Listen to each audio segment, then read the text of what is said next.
Hello friends, I am Arpit and I am here with today's analysis. Today is 23rd of September and we are going to deal with three very important topics which are in news. Quad, why is it in news? Because the Indian government has sent an invitation to the American President Mr. Joe Biden for the 26th January Republic Day celebrations of 2024. And the Indian government is talking about it with other members of the Quad. Members of the Quad are India, USA, Australia and Japan. So there has to be a Quad summit in India or a Quad meeting in India, and the government of India is talking with the leaders of Australia and Japan so that they could align their visit with Mr. Biden's visit for this 26th January 2024.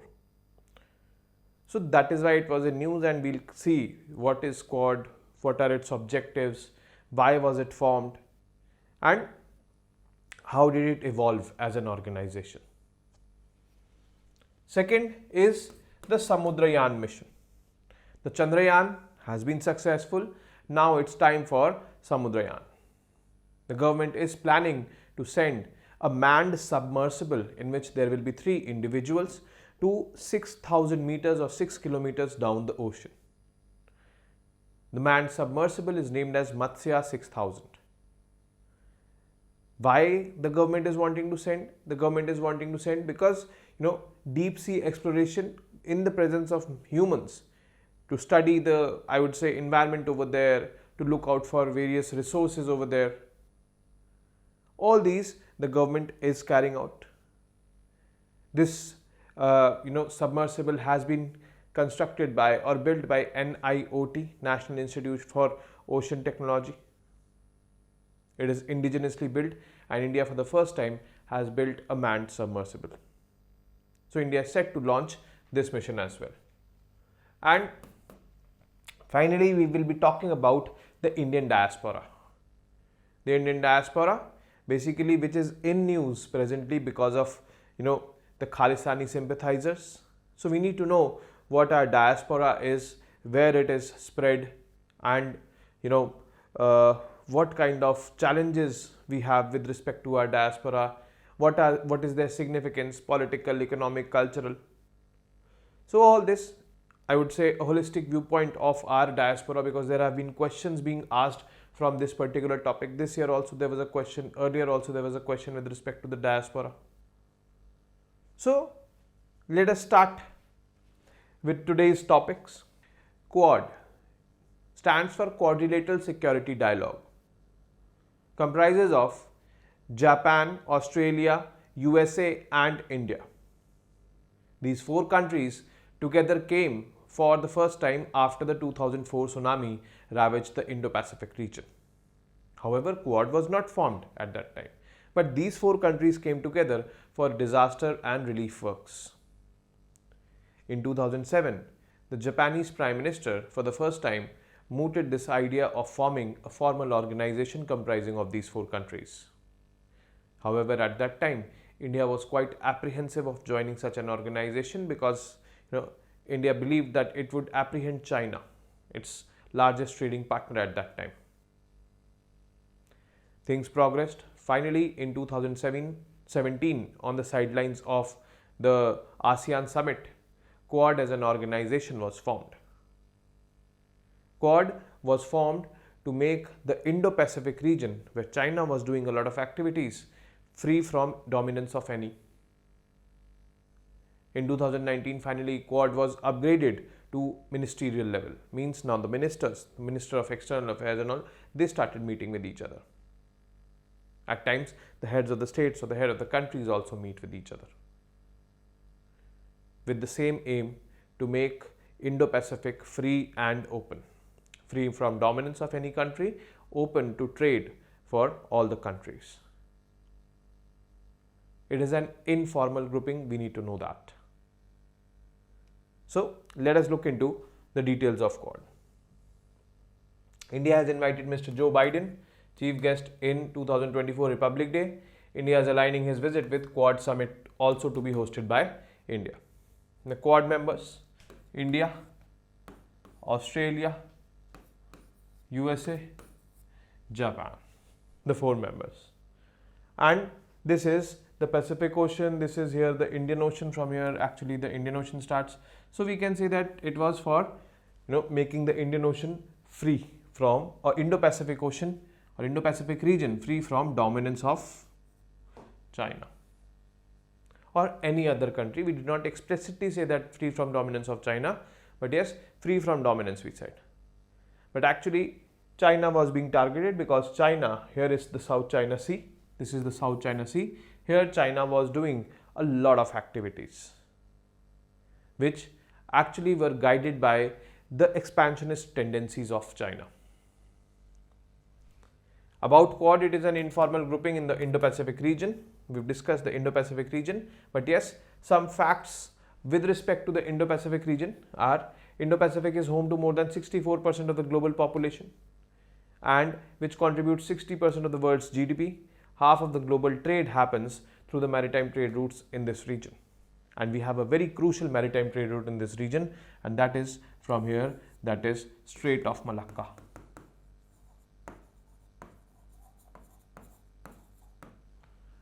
Technically speaking, Indo-Pacific is Indian Ocean plus Pacific Ocean. So from the western coast of these Americas till the eastern coast of Africa, this entire region is Indo-Pacific. And these facts and figures which we just saw, 64% of the global population, 60% of the world's GDP, this happens in this region, the entire. But the heart of Indo-Pacific is over here where China is doing the activities, and actually we have to make it free from dominance. Here also some of the activities of the pirates are there, so Quad is also aiming to tackle that, but major focus is over here. The members of Quad, the grouping of 4 democracies, India, Australia, US and Japan, is known as the Quadrilateral Security Dialogue or Quad. Now amidst this diplomatic I would say rift with Canada, countries like these, Australia, US, Japan, which are good friends of Canada also and India also, they are caught in a difficult situation. What to do, whom to support? And USA, Australia, they have given calibrated responses, very nuanced responses.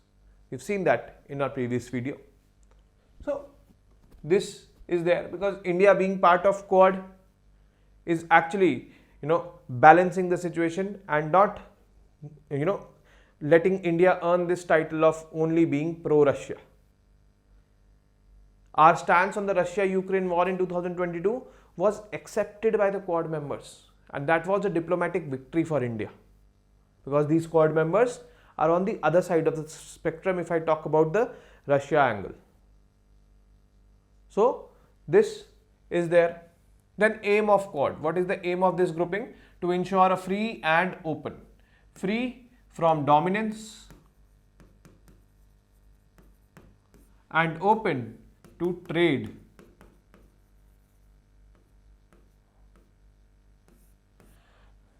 Because that Strait of Malacca which I showed you is one of the most crucial trade routes of the world. The global trade passes through, I would say, this region, a substantial portion of it, because China's maximum of the trade passes through this. And the rule of law in the Indo-Pacific will be followed while pursuing this free and open international order based. Then objectives of this particular grouping. See, actually when this grouping was formed in 2014, the objectives were less. But as and when things happened, like for example COVID came, the objectives changed or new additions in the objectives list was there. So presently what are the objectives? We'll see. First is maritime security, because we have to make it free from dominance.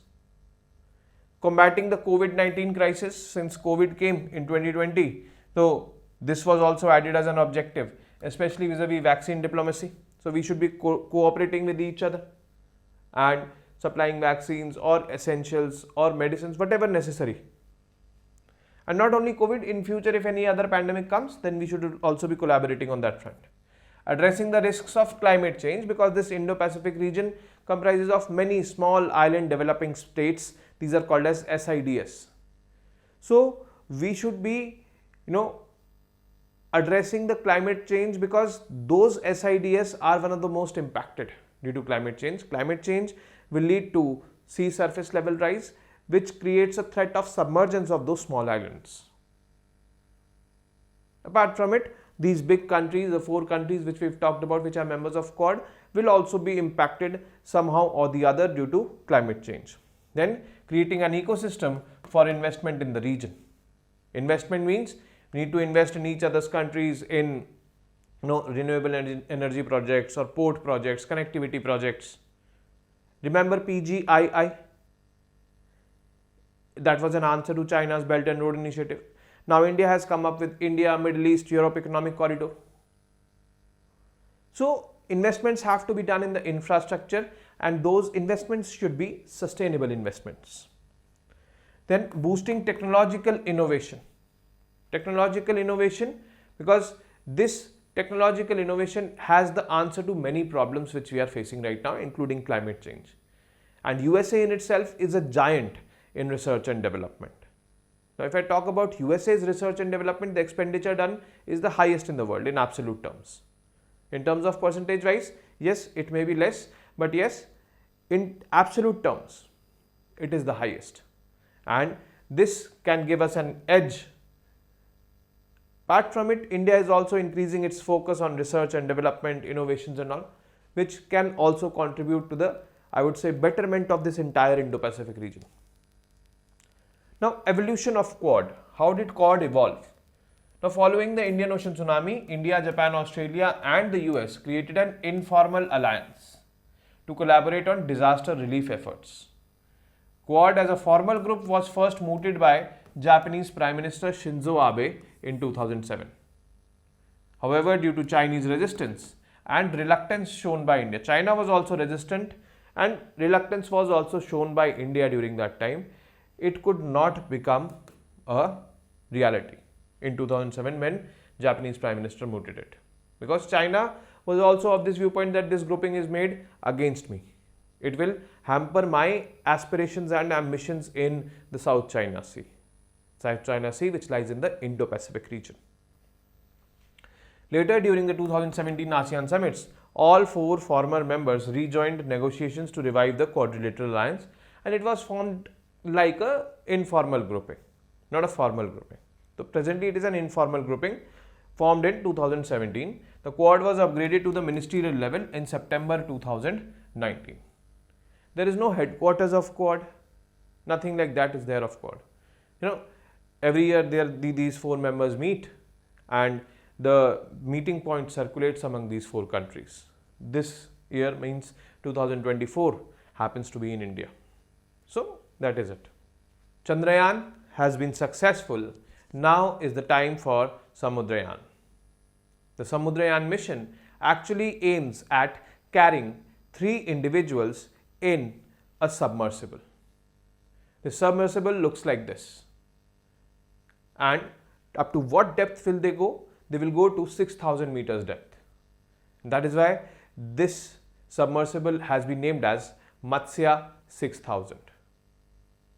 6,000 actually is the depth to which they are going to go. 6,000 meters, which is equivalent to 6 kilometers. Why they will go? They will go for deep sea research, because this oceans has vast amount of resources, particularly the minerals over there are present. They will also study the ecology of that deep sea over there.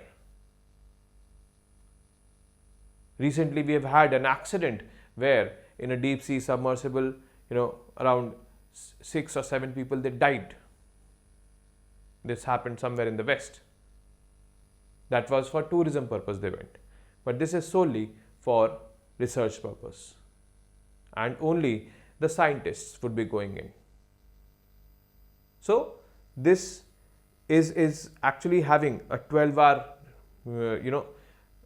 time frame in which it has to go and come back, and in case of an accident, it is 72 hour support will be there in this submarine.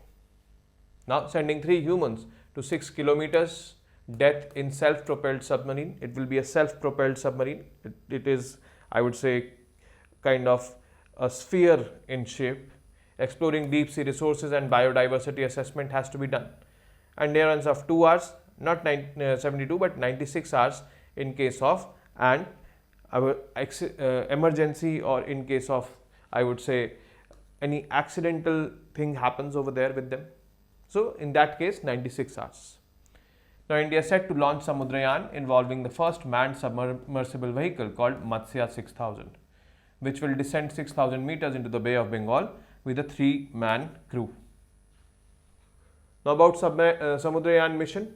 Samudrayaan mission is aimed to develop a self-propelled manned submersible to carry 3 human beings to a water depth of 6,000 meters. It is for deep ocean exploration. Experts will be sent in a manned submersible called as Matsya 6000. We've already seen that. Vehicle is being designed by the National Institute of Ocean Technology, NIOT, based in Chennai under Ministry of Earth Sciences. So these kind of factual information can be important from prelims point of view. It has endurance of 12 hours in normal operation and 96 hours in case of emergency for human safety. Manned submersible provides a feel of direct physical presence for research. Actually, it could have been unmanned also, but when man is there, then the kind of inputs the man will undertake or the man will experience, that is going to be different, and that is why it has been designed for carrying humans inside it, Matsya 6000. It will enhance our research capabilities with the presence of man actually. With the launch of Samudrayaan in October 2021, India joined the elite club of nations such as US, Russia, Japan, France and China to have niche technology and vehicles to carry out subsea activities. Now, this is also important because UPSC asks these kind of questions. So, US, Russia, Japan, France and China. These are the 4 or 5 countries, and India is going to be the 6th in line. Now, relevance for India. Actually, India has a unique maritime position with a vast coastline of 7517 kilometers. A lot of people living in the coastline depends upon the coastline also. The resources the seas offer. And that is why we need to explore more and more, because if some resources for income or some, I would say, any findings is done by this Matsya 6000 that will benefit economically the entire country, then definitely that will have a positive impact on the people living in the coastlines, and that will be contributing to our blue economy. Okay. So it has around 7517 long coastline, 9 coastal states and 1382 islands. The mission aims to boost the central government's vision of New India that highlights the blue economy as one of its 10 core dimensions of growth. Blue economy actually is any economic activity that is happening or that is related to the oceans. Fishing, part of blue economy. If I am taking out oil from deep sea, part of blue economy. Polymetallic nodules, as I would say minerals, blue economy. Tourism in the coastal areas, blue economy. Any economic activity with respect to the oceans is called as blue economy. We need to understand this is a basic term. Okay. For India, 3 sides surrounded with the oceans, that is why we call it a peninsula, and around 30% of the nation's population living in the coastal areas and coastal regions play a major economic factor. It supports fisheries and aquaculture, tourism, livelihoods and blue trade. All these are there with respect to the people living in the coastal regions, and findings of Matsya 6000 can definitely contribute in enhancing the economic activity with respect to the oceans, or I would say making this blue economy more vibrant for us. This can be the possibility. The Indian diaspora, 32 million strong diaspora, the strongest in the world presently. But we need to understand what does diaspora mean. Diaspora is derived from a Greek word called as diasperine. Diasperine means dispersion. Dispersion in this case is dispersion of people. Now, when we were ruled by the Britishers dispersed many of the Indians as laborers in their other colonies. That is why we see Indians spread all across the world. I don't think so there will be any country without an Indian, or there will be very less countries without people of Indian descent. And this was the first, I would say, wave of dispersed Indians by the Britishers they were. After independence, many Indians dispersed for work. Many affluent Indians dispersed for education. And now, after the IT boom, I would say after 1991, many more Indians have dispersed out of India. Diaspora presently comprises of the NRIs and the OCIs. NRIs, non-resident Indians, are those Indians which are having Indian passport but not residing in India. Means they are still Indian citizens, they have not got citizenship of abroad, but they are staying abroad. On the other hand, OCIs are those overseas Indians which have cultural roots to India, which have descent of India. Means their father, grandfather or forefathers were of Indian roots, but they either are born there or in their lifetime they have gone there and given up Indian citizenship and adopted the other citizenship. So in short, OCIs are those Indians who are living abroad and not holding Indian passports, means not having Indian citizenship. Before 2015, there was a third category also, that was PIO, People of Indian Origin. People of Indian Origin and OCI was merged in 2015, and hence we have NRIs and OCIs now. Who were the PIOs? Now there was a difference between PIOs and OCIs. PIOs basically were those people who were of Indian roots but born outside only. Actually, when the Britishers, in the first wave, took many of the Indians, they settled down there, they increased their family over there, and their future generations, they were born there and they got citizenship of those countries and came to be known as PIOs. Obviously, they are not holding Indian passports. They were born there by birth, they got the citizenship of other countries, but their roots attached to India. On the other hand, OCIs, who were born in India, were Indian citizens first, but in their lifetime they gave up the Indian passport and got the passport of the other country. So they became citizens of other countries in their lifetime, and they are the first generations to be settled among themselves in their families. They became the first generations to be settled abroad. But in 2015, PIOs and OCIs, they were merged, and hence now Indian diaspora is comprising of NRIs and OCIs only. 32 million strong diaspora, sending the highest amount of remittances into India. That is, last year received more than $100 billion remittances, $112.5 billion to be exact. But a lot of problems are also there, and one such problem which is going on right now is that anti-India sentiment is being spread by them in Canada and other countries, the Khalistanis which I am talking about. So let us see, what is this? Diaspora, derived from a Greek word diasperin. Diasperin means dispersion, hence diaspora is the dispersed people from India. Indian diaspora is equal to NRIs plus OCIs. Prior to 2015, it was NRI plus PIO plus OCI. NRI, Indian passport. PIOs, no Indian passport. OCI, no Indian passport.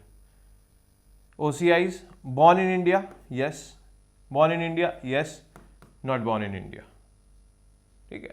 It was like this. But these people in their lifetime gave up the Indian passport and got the foreign passport. This was the difference between PIOs and OCIs.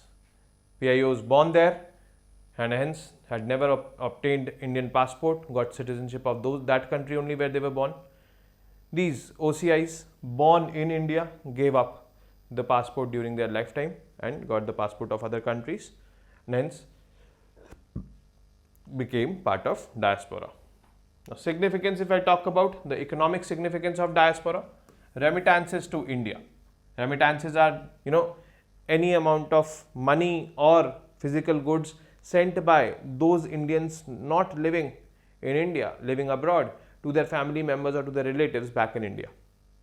So, remittances we receive a lot, 85 billion USD annually remittances we receive. This was the older figure. Now we have increased to more than $100 billion. It is $112.5 billion now. Last year we received this much. Flow of business ideas, tacit information and technology into India, because many of the Indian diaspora is living in the technologically advanced countries. In fact, India's strongest diaspora is in USA. Around 44 lakh Indians live there. Then, migration of less skilled labor from India creates reduced pressure in India for employment generation. This is also kind of a blessing in disguise, because a lot of Indian diaspora which is in West Asia is semi-skilled or unskilled. They are blue-collared workers. So, just imagine if they would not have gone there, they would have created pressure on India for employment generation, and that would have been a problem. So, that is also one blessing in disguise. Political significance. Indians hold critical positions of power in many countries now. You've seen Vice President of USA, the Prime Minister of UK, Mauritius. All these people are of Indian descent. I think the next US presidential candidate, if it happens to be Mr. Vivek Ramaswamy, then also of Indian descent. He's making a lot of noises these days, but let's see who gets the ticket. So, we can have influence over other countries with people of our descent. Now, Rishi Sunak, the Prime Minister of UK, when he came to India during the G20 summit, we could feel the sense of connect with him. That was the political significance of this. A diaspora has an immense potential to influence the electoral results of their host countries. And that is why probably our Prime Minister was talking about the Indian diaspora while addressing the joint session of the Congress in the USA this year in June 2023 during his visit. So, that is also one way of extending soft power into other countries. The NRIs and OCI is a potential lobby for India. They can lobby for India, put pressure on their governments, and get things done for India. That is the political significance of the diaspora. Cultural presence of diaspora has led to spread of Indian culture. Now Diwali is being celebrated in the White House. There are the Hindu temple complex has been opened in West Asia, a beautiful temple complex. I think it is in Abu Dhabi. And other festivals are also celebrated which Indians celebrate all across the world. Many gurudwaras, temples, mosques, they have opened everywhere in the world. So, Indian culture is spreading, is proliferating. And who is doing it? It is basically the diaspora. It is contributing to the soft power of India. Now, we come to the challenges with respect to the diaspora. It is not the challenges which the diaspora is facing. It is the challenges which we are facing as a government with respect to our diaspora. The first challenge is heterogeneous nature of Indian diaspora. Some are, unskilled, semi-skilled, so they demand better living conditions, particularly in West Asia. Some are skilled, they are there in the West, developed West. Then we face this challenge of, remittances coming less from them or investments coming less from them. So, these kind of heterogeneous nature of Indian diaspora actually, makes the challenges from them also very diverse for us. West Asia needs support on welfare issues. From the West, we need increased investment and trade. Now, West Asia needs support on welfare issues means the Indian diaspora who is working in West Asia, we need to talk more and more about their welfare from their respective governments like Saudi Arabia, UAE and all. The living conditions are not so good over there. Then, racial discrimination. This is something which is actually being faced a lot by the Indian diaspora, whether you go to Australia, UK, USA. Very recently, there was an Indian student who died, and there was a police officer who was mocking her or making fun of her. So that is in itself a racial abuse. That is something which is uncalled for. Nature of jobs, that is in West Asia, most of our diaspora is involved in blue collar jobs. Now they are into extracting oil. What if the oil boom is over in the times to come, because we are shifting to EVs rapidly, where petrol, diesel is not required. And not only we, the entire world is shifting. So it may bring an end to the oil boom in the West Asia. Then what will happen to these unskilled or semi-skilled workers, the blue collar workers? And we have a substantial amount of diaspora over there also. Will they come back to India? If they, then that is going to be a problem for India. So we need to, look into that as well. Then connection with anti-India or separatists. Now this is something which is being faced by India presently when it comes to the Indo-Canadian diplomatic standoff. The Indian diaspora over there, who are Khalistani sympathizers or Khalistani supporters, which is an anti-India activity, actually is creating a lot of problems for the government. And who is posing these problems? That is the diaspora was posing, the Indian diaspora only. So that is what the challenges are with respect to our diaspora. Now where is the Indian diaspora settling? And here I am talking about Indians who are giving up Indian citizenship and adopting citizenship of other countries in their lifetime, that is they are purely OCIs. Okay. So according to the government data, over 3.9 lakh citizens have given up their citizenship in the past 3 years to settle abroad. Now let us look at some statistics. Top choices for Indians settling abroad. Top choice is USA. It is having a strongest diaspora. Like in 2019, 61,000, 2020, 30,000 because it was COVID year, 2021, 78,000. Indians gave up their citizenship to settle in USA. Second is Canada, where the problem is presently. 25,000 in 2019, 2017 or 2020, 17,000 and 2021, 21,000. Now Canada per se has only 16, 17 lakh, maximum 20 lakh Indians. USA has more than double of that, 44 lakh. So per se, Canada does not have that much. Second highest is in Saudi Arabia, I think, Indian diaspora. But yes, more and more Indians are giving up their citizenship to settle in Canada. Second highest. Highest is USA. Third highest Australia, UK, Italy, New Zealand, Germany.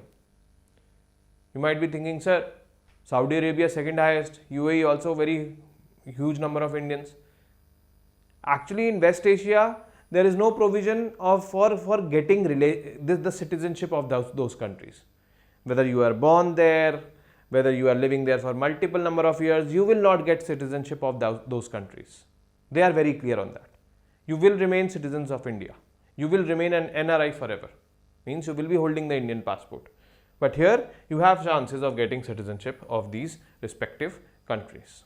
So this is about the diaspora, the nature of diaspora you've seen, the, I would say, significance of diaspora you've seen, economic, political, cultural, the challenges faced by the government with respect to the diaspora you've seen, the difference between NRIs and OCIs, earlier PIOs were there. So this basic information has to be there in your head. It will make things easier for you to approach the topics which will be coming in the newspaper. So this is it from today's session. I am signing off for today, and I will be coming up tomorrow with some more important news pieces, some more important and relevant information, relevant from prelims, mains and interview point of view. Till then, keep studying, keep reading, keep writing, and most importantly, keep revising. Signing off. Jai Hind. Namaste.